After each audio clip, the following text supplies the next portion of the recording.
Our third speaker is Steve Broe.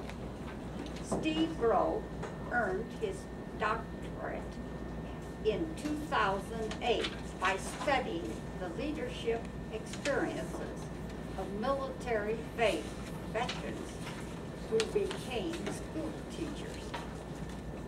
I knew a lot.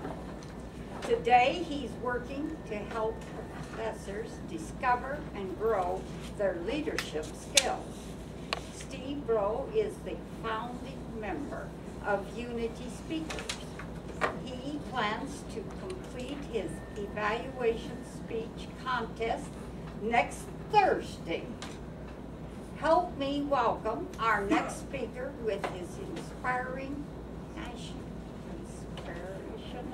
speech titled, Discover Your Greatness.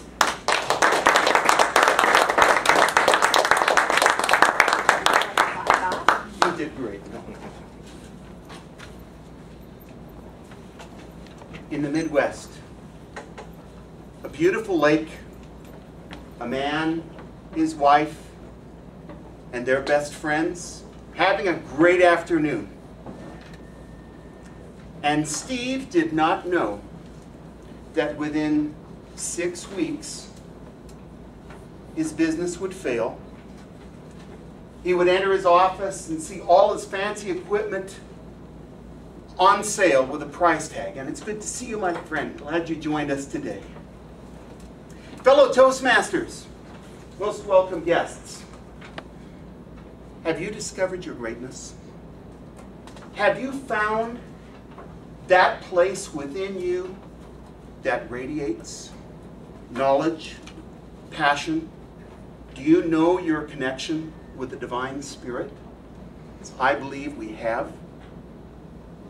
Is it clouded, or are you still searching? I believe knowing your greatness, knowing your connection with inner power is not just an act of serendipity, it's transformational.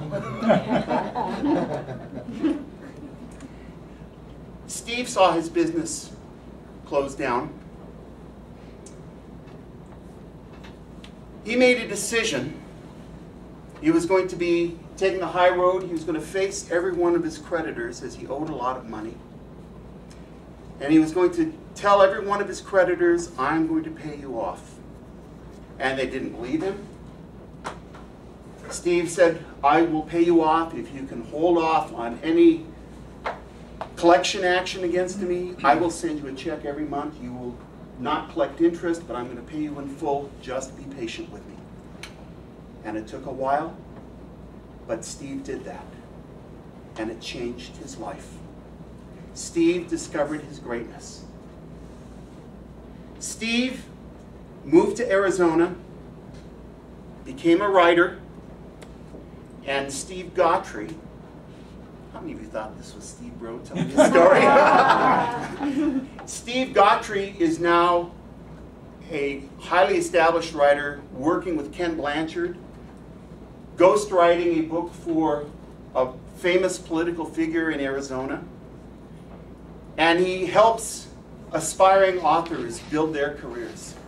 And you might wonder, why am I telling the name of a story that's held in confidence? Well, Steve Gautry wrote a book, a number of books, and this is his book, Common Sense Business. He tells the story of his business failure, not bankruptcy, but business failure, and how he found the inner integrity, the decision that he had something within him that could make him rise up like the phoenix out of the ashes and go further. Are you interested in transforming your life, in discovering your greatness, and moving forward?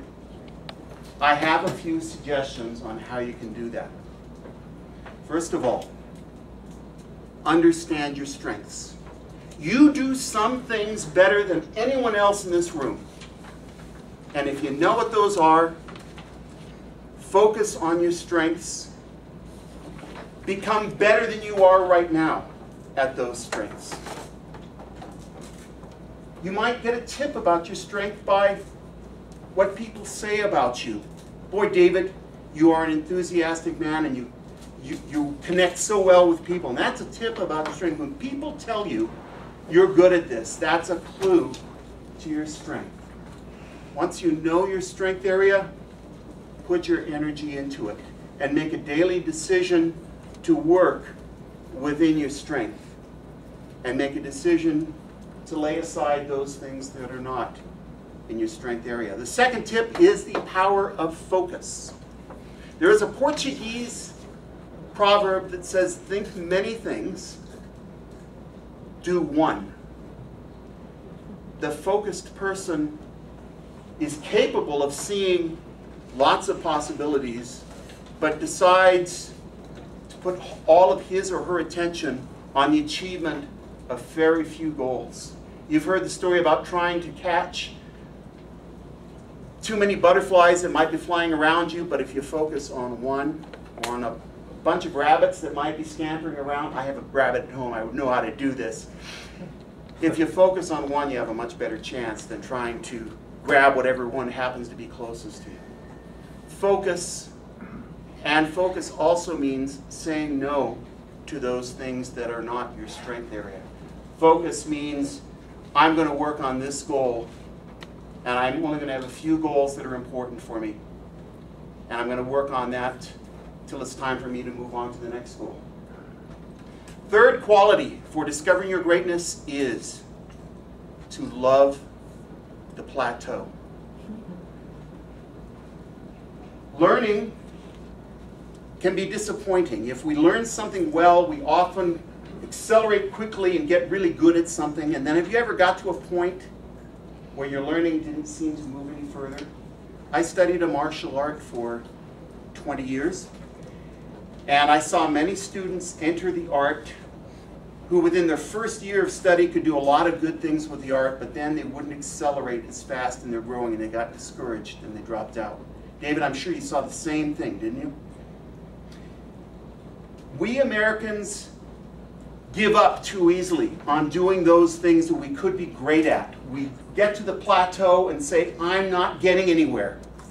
The master, the person who can really grow and move into their strength area, is willing to love being on the plateau. Saying, I love being here. Because you know what happens is there is a lot of learning and growth that happens that you may not even be consciously processing. But it's there, it's moving in the background, and it's transformative, it adds up, and then all of a sudden, like the butterfly coming out of the cocoon, there's another leap forward. I'm currently experiencing this kind of transformation in my skill with my clarinet right now. I've just had one important breakthrough, and I see another breakthrough on the horizon that I look forward to making.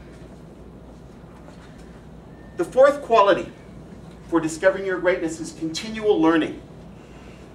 If you know your strength area and you are focused, what are you going to learn? What are you going to be better at than you were last year? Do you read?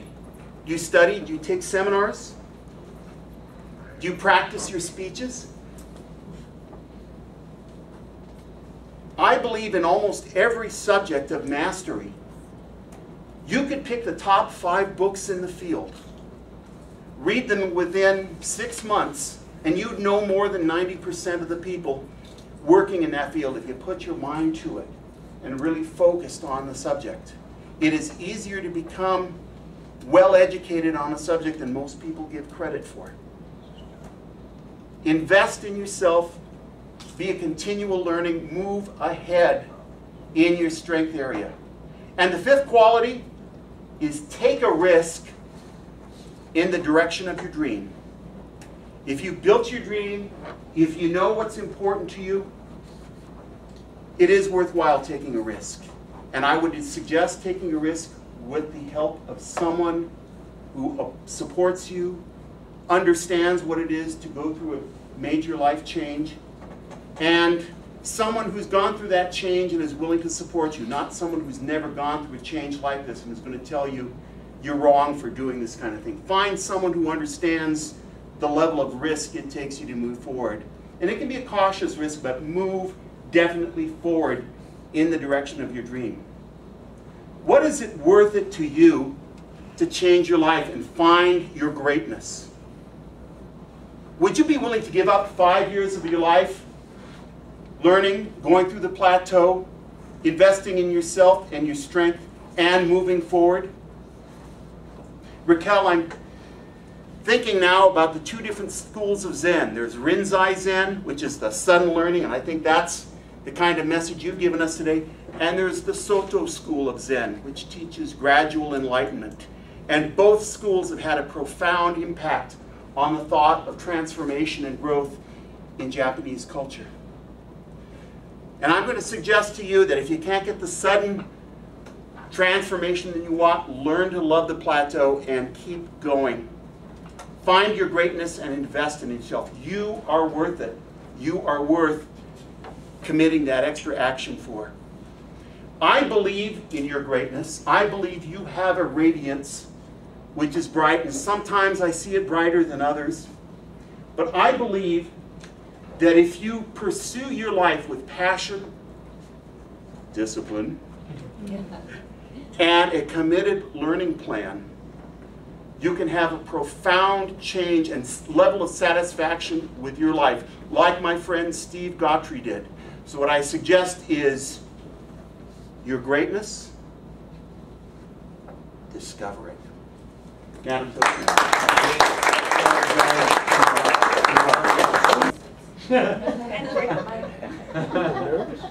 For Steve's speech, we have David.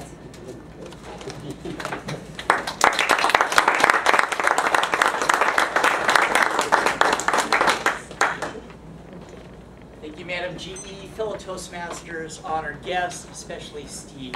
Steve, I know that this is probably your 15th speech in which you completed your CC manual, and it showed. Your expertise or your experience showed. I want to talk about things that I really liked a lot. I knew it wasn't you when you were saying Steve, but I still like that style of story because other people may not. And then when you said it was Steve Gautry, I don't know if you know, he's in blue. And I've seen him perform in blue, and it's, you know, so it gives me a new perspective of him. He's a great guy, and I like him too. He's a good person to use an example, not just because he shares your name, but because he made such a success. I like your story in the beginning, but I would love to see you develop it more. You said it was a beautiful day at the lake with his wife. He lost his business. They were selling his things. Why did he come to Arizona? How did he get on his path to greatness? But what I liked most about your speech was it was truly an inspirational speech, and it did inspire me to do something great, to take risks. And I've done risks in the past, and I've failed, and since I've failed, I haven't taken many risks after that. So I'm ready to take more risks. And I think it's a good, I looked at this more as a seminar, perhaps what Raquel went to, than a speech. A good motivating thing. I think this needs to be developed into a longer speech. Here's something I really love. Besides the 4 things, and I'm not going to repeat them, that you gave us good things that we can use in our toolbox. I liked how you used Raquel's speech to, it was like a yin and yang with you and her. She was to do it now, and you were saying take a path for the future. So we have a choice which way to go. And it was almost like it was, you were, I know you weren't aware of her topic, but your experience just took over. So I really like that. The only thing for improvement, because you gave us good facts, you gave us really good call to action, and anybody who doesn't take your call to action, I couldn't understand. The only thing I could say to improve on is don't acknowledge a guest coming in. That threw me. I was into your story and I turned around to see who it was. Just continue. I think it needs to be developed into a longer speech and maybe a seminar or a paid type gig, and I think you would have a good audience for it. Madam GE.